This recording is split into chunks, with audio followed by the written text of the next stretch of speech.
Hello and welcome to Box Office Receipts and holy shit. Did you hear that?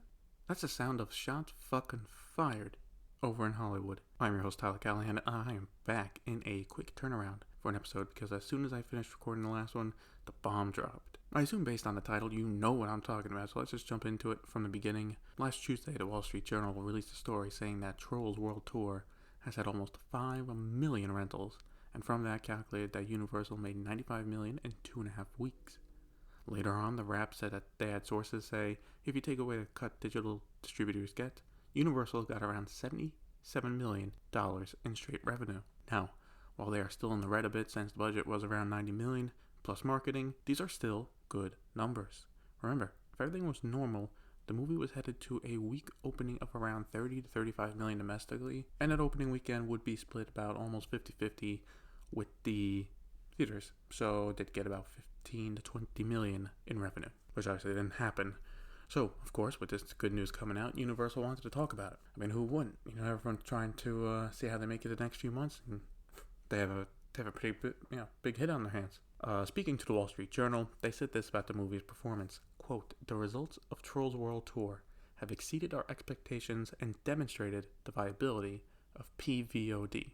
End quote. PVOD is premium video on demand. Because remember, they're only offering a $20 rental. However, afterward, that they said this quote, which this was the actual, like, if that was like warming up, this quote is the bang bang. Quote, "As soon as theaters reopen, we expect to release more movies on both formats." End quote. Now, what do they mean by this? We don't know yet, and at what scale. For example, Jurassic World 3 next summer.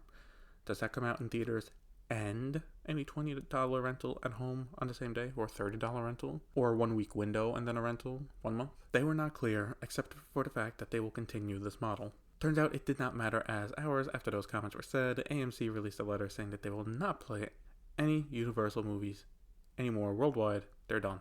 It was a bit of a shocking move, to say the least, especially that quick.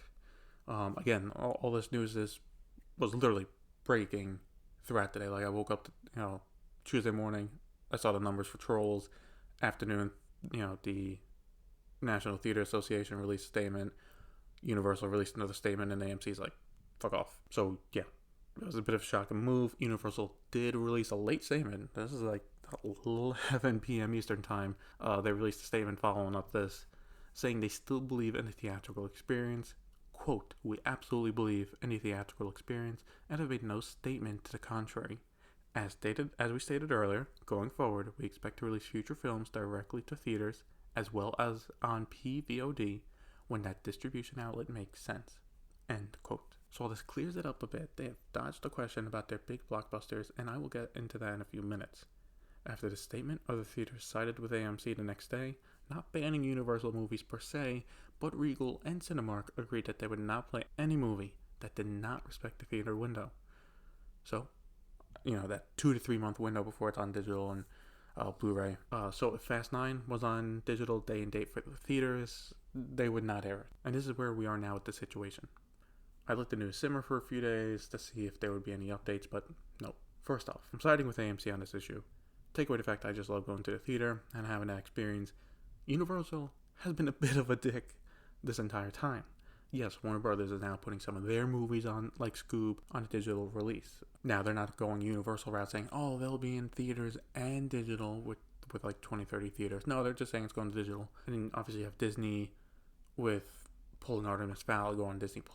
Universal has not been, at least from what I've seen, they're not treating the theater owners like adults. The Warner Brothers, Disney, as far as we know, and what the theater owners said at least a few weeks ago, is that they have called them, they've talked, and they talked about the situation, and the studios have reaffirmed that, look, we still believe in you guys, we still need you, and they're going to work with them. I mean, Jesus, right now Warner Brothers is basically putting Tenet, as a possible sacrificial lamb to try and get people into theaters. So they do still, love theaters a bit if they're going to put that one out. But just going back to when the announcement for Troll, for moving to digital came out, the theater owners organization talked about how they only knew like 20, 30 minutes before the press release from Universal came out. So while Universal gave them a heads up, they didn't really be like, hey, look, we spent a lot of money in marketing on this. we really do need to release it. Like, I'm sorry, but like, this is what we gotta do, and maybe they can talk about it. Like, giving a heads up as you're going down and make the announcement. Hey, this is what I'm doing. Bye. It's like, it's not really professional, and clearly, they didn't talk to theater owners about their plans for possibly releasing more movies on premium digital video on demand. But now for Universal, they need to chill the fuck out with pushing these digital releases. Yes, for some movies that makes sense. The Hunt is a smaller movie. They did that one, seemed to be doing okay, not great. That's fine. But Trolls right now is an anomaly. It's not the trend.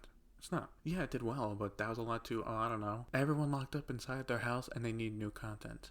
Parents need something to show their kids, and Trolls was the only new option. Also, they were really vague in their initial statement to the Wall Street Journal.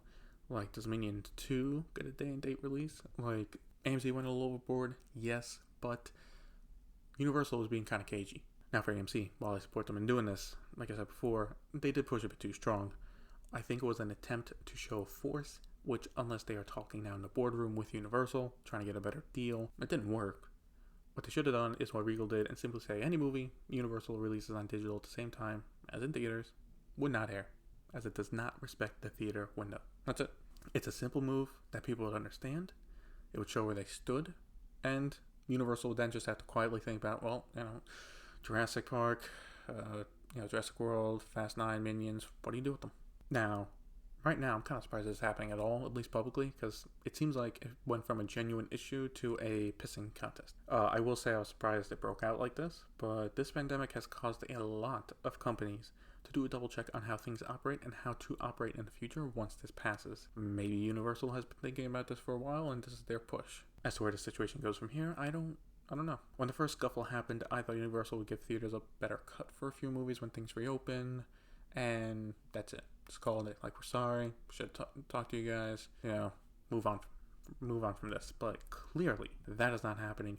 I think now, at most, Universal will back off, and AMC will play movies again. Because again, AMC does have some power in this. Because I've been seeing comments like, oh, well, this is gonna speed up AMC or the theater's death. I mean, it's not. I mean, if Universal wants to see billion-dollar records still be broken for their movies, for their franchises, they need theaters. They do. And AMC, Regal, they won't go into business just yet. They have Disney and Warner Brothers, Sony movies, more indie movies, maybe they can get a better deal. They don't need Universal. Now, obviously, if all the studios packed up and left, that'd kill them. But I think at this point now, if Universal just ends their plans for the video on demand and just goes back to normal, I think AMC will just let it go and just move on. Moving on from that huge news, we got some more movie delays, this time from Lionsgate. The big one for them, John Wick Chapter 4, is getting a push back an entire year, going from May 2021 to May 27th, 2022. This makes sense as Keanu Reeves has to finish filming The Matrix 4 before going to this once filming resumes. Other movies that got pushed back a year was Spiral, the Saw movie with Chris Rock, moving to next May, and The Hitman's Bodyguard 2 moves from this August to next August. That one does not hurt the studio too much, as they did not even start promoting it yet, unlike Spiral. Now, another movie that was supposed to be out but got pulled, Antebellum, has a new release date for August 21st of this year. So the Lionsgate is putting this movie in the group of movies in the first month or two to help restart the theaters. For new movies, Paramount is making news with new movies for the Transformers and G.I. Joe franchises. For Transformers, there are 2 in development, with Deadline reporting one is a possible Bumblebee sequel or set in that timeline, and the other is based off Beast Wars. Paramount has not said which one will come out first, but that a live-action Transformers movie will come out June 22nd, 2022. For G.I. Joe, The Hollywood Reporter is saying that a sequel for the upcoming Snake Eyes movie is in early development.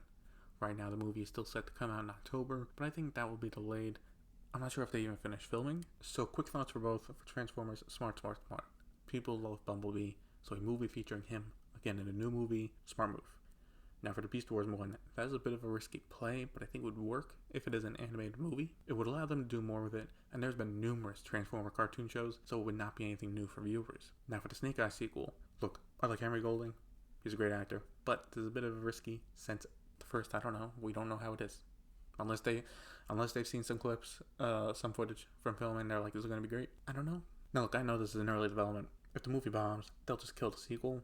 So it looks like they do want to get a head start on it. Because if it turns out to be a hit, they can just immediately pump out that sequel. And Paramount does need more hits, so if the first works and they can do a quick turnaround, then more power to them. The Hollywood Reporter is also reporting on a new Disney live-action remake, with Hercules being the next one to get the treatment. Details are light at the moment, but the Russo brothers will be producing with their studio, as Disney has gotten David Callahan to write the script. He wrote the first Expendables movie, and just recently wrote the script for Shang-Chi. No idea for a release date, obviously, but with all the changes happening, I'm going to say 2023 or late 2022. Remember, the biggest live-action remake right now that's in the works is, I believe, the Little Mermaid one, which was about to start filming or literally filmed like 2 or 3 weeks. So obviously with these delays, I would say that one's 2021, 2022. So Hercules 2022, 2023. As for my thoughts on it, honestly it makes sense. Unlike, say, The Lion King, which was like 99.99999 CGI. This is more like Cinderella or Beauty and the Beast with a mix of live action and CGI, which should look good. MGM announced some layoffs last week, and now it seems NBC Universal is next up. The Wall Street Journal is reporting that the company is considering cuts across the board for its entertainment division. This would include cuts at the theme parks, NBC News, and the studio itself. Again, while this is being reported as in talks of happening, NBC Universal has not announced anything. I just wanted to bring this up because while I said last week MGM would be hurt the most by this as they attempt to grow with their distribution, that does not mean other studios do not feel the pressure of the pandemic. I would not be surprised if I'll be reporting in the next few weeks about some more layoffs. And that'll be it for this week's busy episode of Box Office Receipts. Thank you for listening, and see you next time.